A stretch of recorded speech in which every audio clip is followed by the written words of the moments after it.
നിക്കി, ഒന്ന് വന്നേ, സംസാരിക്കാനുണ്ട്. ആ സ്ട്രൈക്കർ കൊണ്ട് കാർത്തിക്കിന്റെ ചുണ്ട് മുറിഞ്ഞു.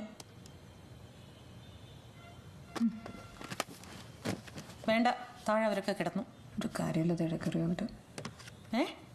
അമ്മ ഇടയ്ക്കറി വന്നോണ്ടാ. അമ്മയാണോ എല്ലാത്തിനും കാരണം? ഞാൻ പറഞ്ഞത് കറക്റ്റാ, അമ്മ തന്നെയാ. എന്നോടൊന്നും മിണ്ടുകയില്ല, പറയാൻ വന്നാ കേൾക്കില്ല. ഒന്ന് നിക്ക്, ഇത് പറഞ്ഞു തീർത്താലേ ശരിയാവുള്ളൂ. എല്ലാം തീർത്തഴിഞ്ഞിട്ട് എന്ത് പറയാൻ? എൻ്റെ ലൈഫും കളഞ്ഞു. ഒരു കല്യാണമാണോ എനിക്ക് ഈ ലൈഫ്? ആ പയ്യനെ നിന്നെ അക്സെപ്റ്റ് ചെയ്യാൻ പറ്റാത്തോണ്ടല്ലേ? പെണ്ണിൻ്റെ അമ്മ പ്രേമരോഗിയാണെങ്കിലേ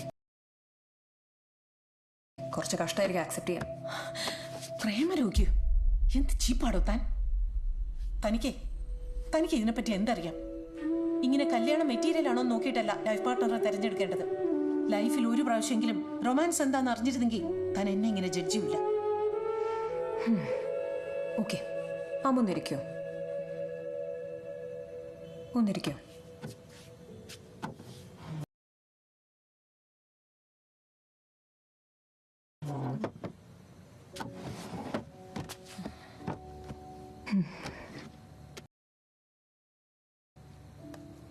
എനിക്ക് 10th പഠിക്കുമ്പോൾ ഹരീഷ് എന്നൊരു പയ്യനെ ഭയങ്കര ഇഷ്ടമായിരുന്നു. 12th പഠിക്കുമ്പോൾ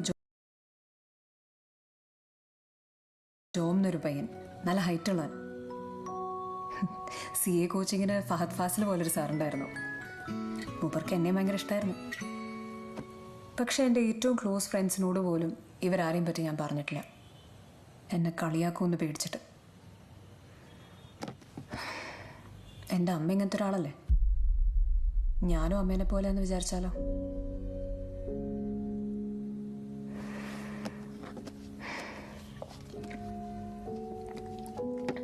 ഇതിപ്പോൾ ആ സമയത്ത് അമ്മ ചോദിച്ചിരുന്നെങ്കിൽ ഈ പറയുന്ന റൊമാൻസിന് എനിക്കൊരു സ്കോപ്പ് ഉണ്ടായിരുന്നേ. പക്ഷെ ഇപ്പം ലേറ്റായി. സോ ടെക്നിക്കലി ഇത് എന്നെ കുറ്റം പറഞ്ഞിട്ട് കാര്യമില്ല. പിന്നെ ആ പയ്യൻ പോയില്ലെങ്കിൽ പ്രശ്നമൊന്നുമില്ല, അതിപ്പോൾ ഇനിയും കിട്ടും. പക്ഷെ ആ മമ്മി പോയില്ലെങ്കിൽ സങ്കടമുണ്ട്. അന്ന് എനിക്ക് പനി വന്ന ദിവസമല്ലേ, അമ്മ പോരുതെന്ന് എൻ്റെ മുഖത്തുണ്ടായിരുന്നു. പക്ഷെ അമ്മയ്ക്കത് മനസ്സിലായില്ല. ജസ്റ്റ് ഇങ്ങോട്ട് വന്ന് അവർക്കത് മനസ്സിലായി. നല്ല കെയറും തന്നു. എനിക്ക് ഏറ്റവും ആവശ്യമുള്ള സമയത്ത് അവരെന്നെ കെട്ടിപ്പിടിച്ച് കിടന്നു. അമ്മ അവസാനമായിട്ട് എന്നെ കെട്ടിപ്പിടിച്ചത് എന്താണെന്ന് സത്യമായിട്ട് എനിക്ക് ഓർമ്മയില്ല കേട്ടോ. സോ എനിക്ക് മിസ്സായത് ആ പയ്യനെയല്ല, അവൻ്റെ അമ്മേനെയാണ്. അവരെനിക്കൊരു പെർഫെക്റ്റ് അമ്മയായിരുന്നു.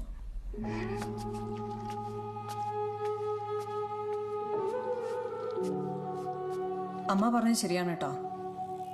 സംസാരിച്ചപ്പോൾ നല്ല ബെറ്ററായി. ഇന്ന് ഞാൻ പെട്ടെന്ന് ഉറങ്ങും. Good night.